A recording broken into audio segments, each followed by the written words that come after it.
பெண்களே long travel and also வந்து bathroom facility இல்லாத இடத்துக்கு போறதுக்கு யோசிக்கிறீங்களா? டெஃபினட்டா இந்த வீடியோவை பாருங்க. நோட் பண்ணுங்கப்பா நோட் பண்ணுங்கப்பா. யூரினரி இன்கான்டினன்ஸ் ஆர் சிறுநீர் அடங்காமைன்னு தமிழ்ல சொல்றோம்.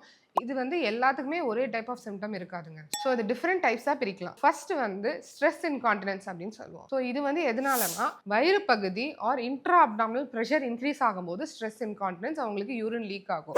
அவங்களுக்கு வந்து ரொம்ப ஃபேட் பெலி ரீஜன்ல இருக்குது, ஆர் வந்து அவங்களுக்கு வந்துட்டு ரொம்ப காஃப் பண்றாங்க, இல்ல ரொம்ப சிரிக்கும் போது தன்னையே அறியாம யூரின் லீக் ஆகுது. அண்ட் மோஸ்ட் இம்பார்ட்டண்டா விமெனுக்கு வந்து ரெகுலர் 2-3 குழந்தைங்க சைல்டு பர்த்னாலையும் அண்ட் அந்த கீகல்ஸ் எக்ஸசைஸ் பெல்விக் ஃப்ளோர் வந்து வீக்கா இருக்கிறதுனாலையும் அவங்களுக்கு வந்துட்டு இந்த யூரினரி இன்கான்டினன்ஸ் ஸ்ட்ரெஸ் இன்கான்டினன்ஸ் ஏற்படலாம். செகண்ட் டைப் வந்து அர்ஜ் இன்கான்டினன்ஸ் சொல்லுவோம். அர்ஜ் இன்கான்டினன்ஸ்னா என்னன்னா அவங்களுக்கு வந்து யூரின் போகணும்னு நினைக்கும் போது அவங்க பாத்ரூம் ரீச் பண்றதுக்குள்ளேயே அவங்களுக்கு வந்து யூரின் லீக் ஆயிடலாம். ஆர் சில நேரம் கோல்ட் வாட்டர் ஏதாவது டச் பண்ணாலே அவங்களுக்கு யூரின் லீக் ஆகிற ஃபீலிங் இருக்கலாம். ஜஸ்ட் யூரின் போகணும்னு நினைச்சா கூட அவங்களுக்கு யூரின் லீக் ஆகலாம். ஸோ இது வந்து மோஸ்ட்லி நர்வஸ் சிஸ்டம் ப்ராப்ளமா இருக்கும். ஓவர் ஆக்டிவ் பிளாடர், அதாவது அந்த சிறுநீர் பை வந்து ஓவர் ஆக்டிவா இருக்கிறதுனால கூட இந்த ப்ராப்ளம் வரலாம். ஸோ இது வந்து அர்ஜ் இன்கான்டினன்ஸ். ஸோ இந்த ரெண்டு சிம்டமும் மாத்தி மாத்தி எனக்கு வருது அப்படின்னா அது third type. It is called mixed incontinence. So இதுல ஏதாவது ஒரு சிம்டம் இருந்ததுன்னா அவாய்ட் பண்ணாதீங்க அண்ட் பயப்பட வேண்டாம். டெஃபினட்டா இந்த 3 டைப்ஸ்மே ட்ரீட்டபிள் அண்ட் ரீஅஷ்யூர் ஆயிக்கோங்க